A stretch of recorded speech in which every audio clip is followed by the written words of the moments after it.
Thank you. Hare Krishna. Om Ajnanatimirandasya Jnananjanashalakaya Chakshur Yena Tasmai Shri Gurave Namaha. Nama Om Vishnupadaya Krishna Preshtaya Bhutale Srimate Bhakti Vedanta Swamin Iti Namine Namaste Saraswate Deve Gauravani Pracharine Nirdisesa Sunyavadi Paschatya Deshatarine Jai Shri Krishna Chaitanya Prabhu Nityananda Shri Advaita Gadadara Shri Vasadi Gaurabhakta Vrinda Hare Krishna Krishna Krishna Hare Hare Hare Rama Rama Rama Hare Hare Hari Om Tat Sat. So welcome all devotees for Srivasangan extension of ISKCON Seshadripuram's morning Srimad Bhagavad Gita class. My humble obeisances to all assembled devotees. So today I have been asked to discuss first chapter, Observing the Armies, verse number 16 through 19. 16, 17, 18 are actually one set of verses, and of course 19 is the next verse we will do. So I will share the screen.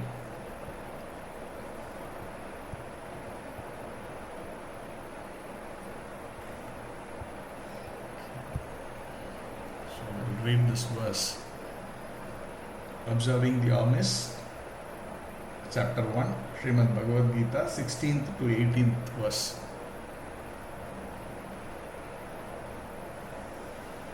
अनंत विजयं राज कुंती पुत्रो युधिष्ठिरः नकुल सगादेवश्च सुघोषो मणिपुष्पकौ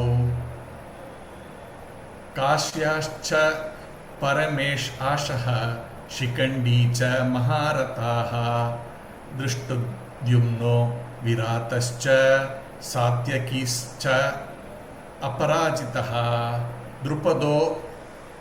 द्रुपदेश्यश्च सर्वसः पृथ्वीपते सौभद्रश्च महाबाहो शंखान् दद्मुख पृथक् पृथक्. Translation. King Yudhishthira, the son of Kunti, blew his conch shell. The Ananta Vijaya and Nakula and Sahadeva blew the Sugosha and Manipushpaka.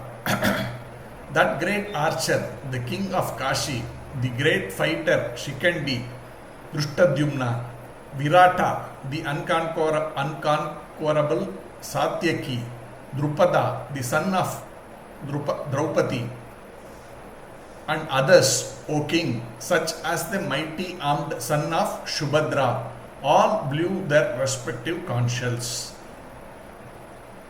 So we will also read the next verse. Verse number 19. Sa Gosho Dhritarashtranam Hridayani Vyadarat Nabhascha Prithvim Chaiva Tumulo Abhya Nunadhayan. Translation. The blowing of these different conch shells became uproarious, vibrating both in the sky and on the earth. It shattered the hearts of the sons of Dhritarashtra.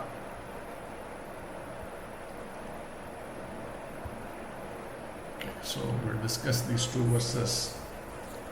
So this section is more about describing the prelude to the war, how the armies were all assembled, who all are present, and what was the scene like. So observing the armies. So, and of course here Krishna and Arjuna, they are present, and the whole atmosphere is completely charged up. It's a war situation. It's not an ordinary in the entire world. It's a world war. That day I was hearing Loknath Maharaj speak in I think Juhu. So he was saying, now we say we had 2 world wars, and they are talking about a 3rd world war, but they have not counted this Mahabharat, which is the first world war, if you want to look at it that way. So effectively, we have had already 3 world wars, if you want to call it that way. So this world war was a war in which the entire world was involved. So and of course the center of that was the kingdom and the tribe which were actually ruling the entire world. We call it Bharatavarsha, but at that time, I mean, I don't know, we can't call it India, the Bharat. That was the center of all the civilizations all over the world, and the main, the capital kingdom was actually present here in Bharat. And when the top the world, when the king of the entire world is involved, then the entire other so many small armies across the world are also involved. That is the background. So here, as the war was about to begin, the first 16 to 18 describes the various great warriors who are blowing their conch shells, making their presence felt, and actually the blowing of conch shells in a way sort of motivates the soldiers. So when so is blowing, then the people who are inspired by such a general automatically get rejuvenated. They feel, here's my general and he is really all guns blowing, and they get charged up, and the intensity of their their call for war actually motivates the entire army. Just like even in modern world, we see the great leaders today, instead of blowing conch shells, they give a speech, maybe in the national television or something, where they try to motivate their cadres. So when they speak, then everybody gets discharged, everybody gets completely charged up towards that particular mission of what is that this leader is inspiring them to achieve. So this is there, and here in the Vedic times, the war particularly was the motivation happens by the blowing of the conch shells, and the soldiers rally around such the generals. So here the important point that Prabhupada is writing is Sanjaya informed King Dhritarashtra very tactfully that his unwise policy of deceiving the sons of Pandu and endeavoring to enthrone his own sons on the seats of the kingdom was not very laudable.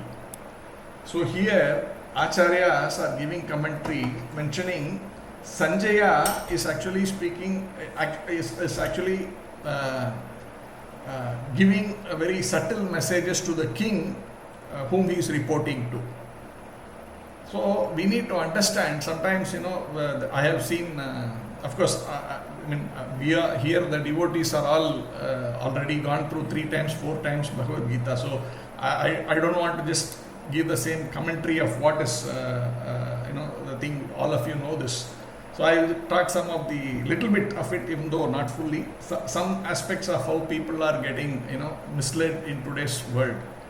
So today I heard, not today, quite some time back, I heard one of the so-called spiritual heads who's very popular in India and all over the world, if I may say so, in today's context, the so-called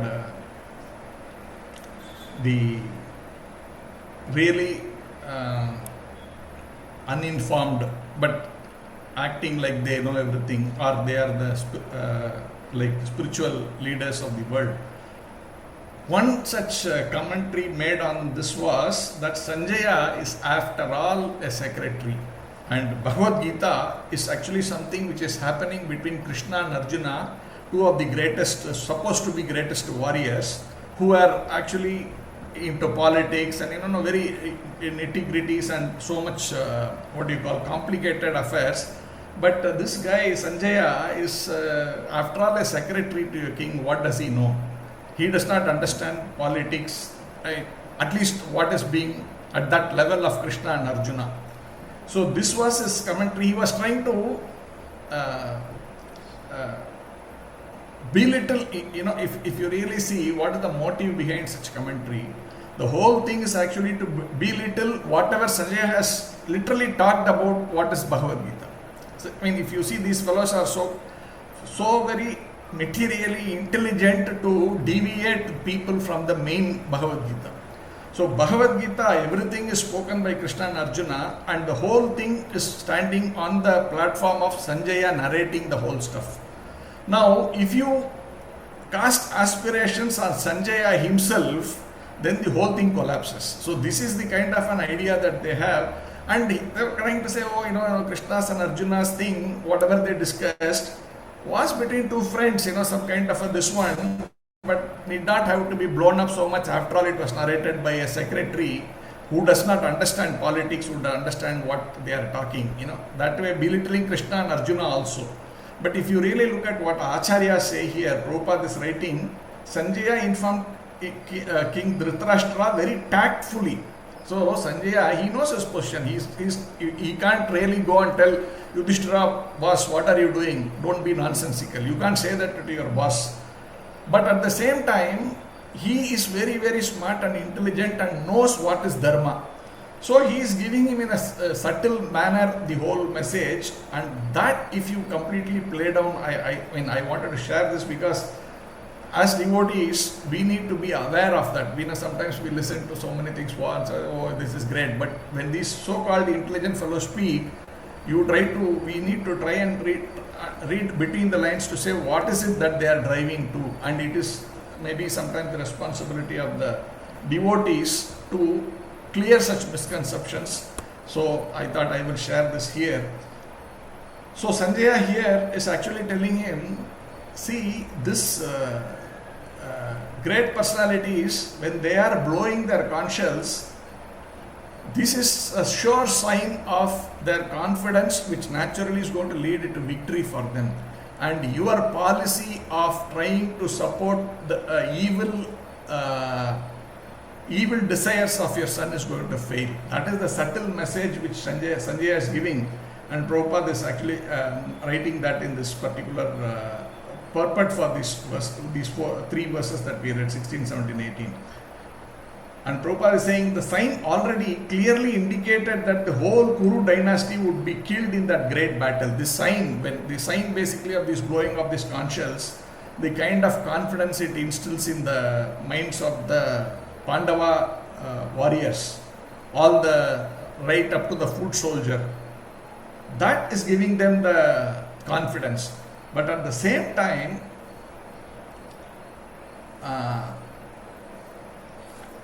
and it's also said, now I talked about the world war, right? Prabhupada is writing here, beginning with the grandsire Bhishma down to the grandsons like Abhimanyu and others, including kings from many states of the world, all were present here and all were doomed. So this is a sign that this is a war in which the Pandavas are going to take the lead, and all the great people, so-called great leaders, the so-called great warriors who are going in the in support of adharma will all be doomed. And all of this is because of Dhritarashtra's weak-mindedness to support the evil desire of his son. So that is how Prabhupada is concluding this particular commentary. And in the next verse is very important in the sense, it is mentioned, this blowing of these different conch shells became uproarious, that is fine, vibrating both in the sky and on the earth. It shattered the hearts of the sons of Dhritarashtra. That is the next one, where it is again, this is a world war. Clearly, that it is saying it is reverberating both in the sky and the earth. That means the whole world is actually watching it, and whole world is looking at it as the greatest event of their times. That is very clear. And here the blowing of this conch, it's described here as it shattered the hearts of the sons of Dhritarashtra. So while it gives confidence to the soldiers of the Pandavas are blowing these conch shells, and then their conch shells, and the names are very nicely given also of the conch shells. When they are blowing the conch shells, it is giving so much of energy, so much of confidence to their side soldiers. The other side soldiers, their hearts are shattered. That is being mentioned here. This is not some speculation given by Sanjaya, right? This is words of Sanjaya. When he is saying it is shattered, if he is simply a, what do you call, someone who is simply narrating what someone is telling, then how will you know what is shattered? How do you have you? Are you inside their heart to know whether it was shattered or not? So he is intelligent enough to understand the signs, understand their what you call the body language of the opposite party. But someone calls him like, after all he is a secretary, he will just say something. Don't give importance to what he says, and therefore entire Bhagavad Gita, let it be. This is commentary. Anyway, so here this shattering of their hearts, it's mentioned when the other party, when they blew their conscience. Naturally, it should have given confidence to their party, which is fine, but it did not put a fear in the heart of the enemy, which is the Pandavas and their soldiers. But when Pandavas are doing this, basically blowing their conch shell, the other party, they are not able to hold their confidence what they got earlier. They have started shaking, they are not able to stand straight because the fear grips into their heart. So this is the position of the Pandavas. Just by blowing their conch shells, they are able to instill fear in the minds of the enemies.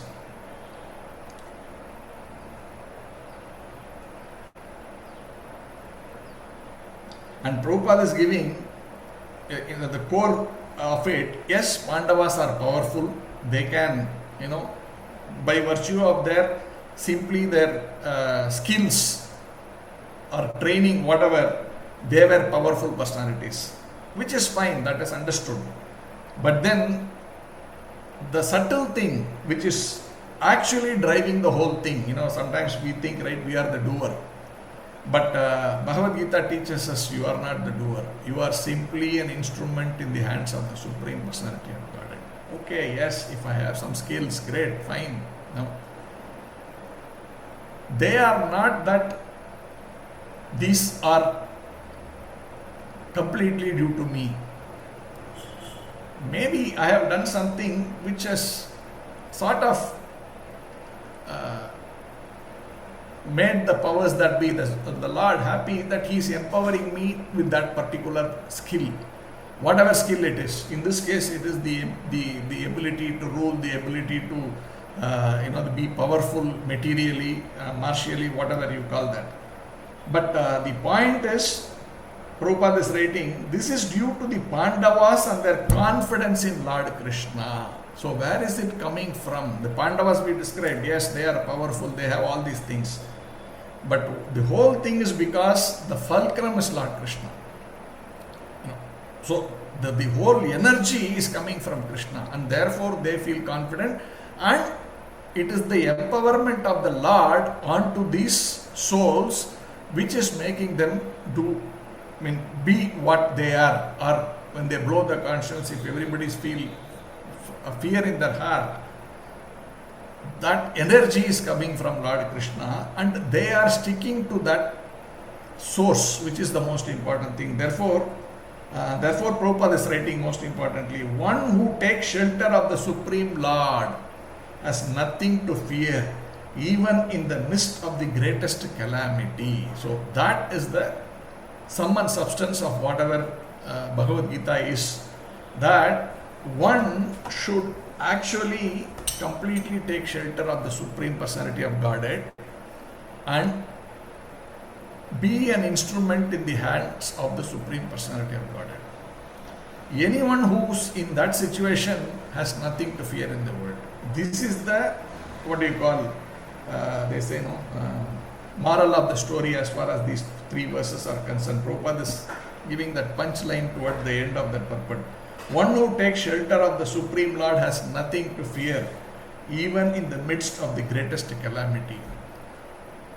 So, as devotees, as we try to understand Bhagavad Gita, the more we try to understand, we should try to come to this conclusion that, the more I am dependent on Krishna, the more stronger I become, the more fearless I become. It's not like, sometimes when you become dependent, you are weak. That is how people say, right? If I have to, if I struggle in my work, I depend on my boss, they will say, no, you are not strong. You are looking for support from so and so, so and so. This is material. But from a spiritual perspective, if one is more and more dependent on the Lord, then he is more and more powerful. Even in, I think, Christianity, it is mentioned, the doors of heaven are open only to the meek and something like that, to the weak and meek. It is not that physical, material meekness. It is about the level of surrender to the Supreme Personality of Godhead. The more one is surrendered, the more he is empowered. Basically, he becomes an instrument. And when you are an instrument in the hand of a powerful person, why that instrument worries? It simply has to act as per the empowerment given by that person who's actually using that instrument. So as long as the devotee becomes an instrument of the Supreme Personality of Godhead, he has nothing to fear. We can see these things. We say, right, in terms of devotion, the gopis and the gopas, they are the highest level. We can see this. The gopas, day in and day out, every day you wake up in the morning, then you are going to face the greatest of demons. At what age are we talking about? We are not talking about some 25s, 30s, 35s when they are in the pink of their health. These are children, like 5-year-old, 6-year-old, 7-year-old children, and every day they have to meet up with hundreds and hundreds of demons. So it's terror. If you really look at it, it's terror. So we read Krishna book with lot of happiness, but if you are if you are not in a devotee mode, or if you are not this one, and if you put yourself in the character of any of those boys along with Krishna, it is terror. Every second someone is coming and with whose proportions, even the height and weight and the looks, they are so very overpowering. And after all, these are children. But if you really see, they actually relish these things. They enjoy, they make fun, and they challenge Krishna. Hey, this fellow now has come, do you think you can manage this fellow? Yeah. I mean, while they say this, they know here is Krishna, so let me just instigate Krishna a little bit, so that he's placed at a different level. So they are not in fear, but they are in the height of ecstasy of that relationship and dependence on Krishna. You can see wherever, even that Agasura is opening his mouth. Yeah, it looks like a cave and all that, but they also detect it may be a snake. I mean, can you imagine a snake so big opening its mouth, and you also detect it is a snake? But will you venture to go closer to that and see? Let's see what is inside. I mean, children after all will run away from that spirit. But here they are fearless because they know Krishna is by their side, and more importantly, they have that dependence on Krishna. That is why they are the highest level of devotion to Krishna. So for us as normal human beings who are in the path of understanding I am not the body, and who is trying to start this journey of self-realization, are already in the path of self-realization. The goal is how much can we become more and more surrendered to that Supreme Personality of Godhead, and see the hand of the Lord in every step. How we are able to take that guidance, who is sitting inside of the heart as Paramatma, and move forward, keeping only Krishna as the ultimate goal of the life. We can see Srila Prabhupada, who is the perfect example. Of course, we can't say, okay, Krishna is now talking from my heart. Now he is telling me to do this, he is telling me to do that. That becomes what we call Sagajiya. That means this is becoming like, cheating the system. So Krishna doesn't directly speak to us. You have to listen to the words of the acharyas and to the spiritual master and what they say, their instructions. Take it to our heart, which is what Prabhupada did. Srila Prabhupada, he took the words of his spiritual master to his heart and meditated on it for so many years, I don't know, 20, 30 years. And when he first met him in around 22 years or something. And finally, when we went to America, of course, he started the preaching and all, writing books and all that even earlier, Back to God and all that earlier. But the meditation was going on. Even after he reached America, he was still in that meditation, and of course, within a year, he could see that success. But the whole meditation is on the directions of the Supreme Personality of Godhead through the spiritual master. That you go and preach the message of Srimad Bhagavad Gita, Bhagavatam in English to the English-speaking people. That was being his only meditation, and we could see how Prabhupada, after that age, whatever, 70, to create a worldwide movement at that age with not much of a, infrastructure or even these advancements that we see today with nothing. We say today so many viral videos are going on, people become popular overnight. But there was nothing called viral. One has to send a letter, and that letter will take 2 weeks, 3 weeks to reach the other party, and then he or she should read it, get inspired and do something about it. This is mind-boggling. You cannot conceive something like that. Someone who is creating a worldwide movement from a very so-called backward country and spreading that message so strongly that the whole world is taking up to it and looking up to him as the Acharya. Impossible. But all this is possible only when someone is able to come to this point what Prabhupada is writing. Prabhupada is not simply writing, he is actually following what he is saying. Sometimes people only advise, we don't do. But here is an Acharya who did what he preached.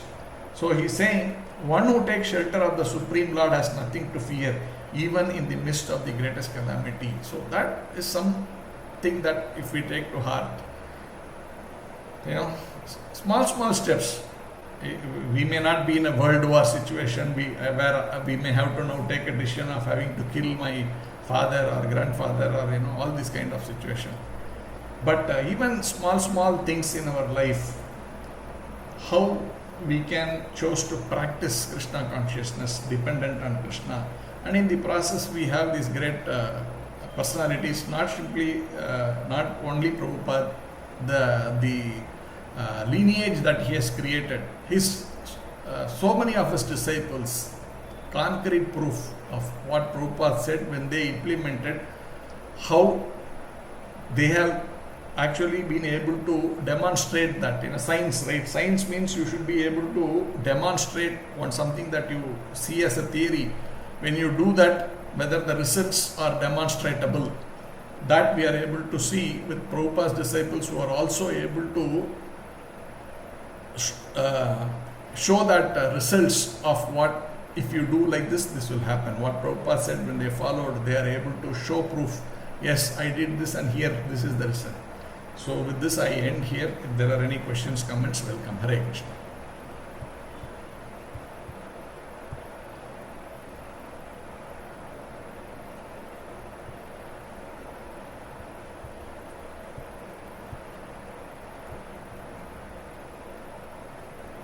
Okay. Thank you, Suresh. So I think today Srihari Prabhu is not there. So we will end the session. Looks like there are not any questions or comments. Hare Krishna, did someone say something? Hare Krishna. Hare Krishna, Prabhu. Dandat Pranam. Thank you, Prabhu. Hare Krishna, Prabhuji. Dandat Pranam to everybody assembled. Hare Krishna. Thank you very much. Hare Krishna, Thank you, Prabhu. Prabhuji. Hare Thank you, Krishna. Dandat Dandat Pranam. Pranam. Thank you. Hare Krishna, Prabhuji. Hare Krishna. So shall we close the session there?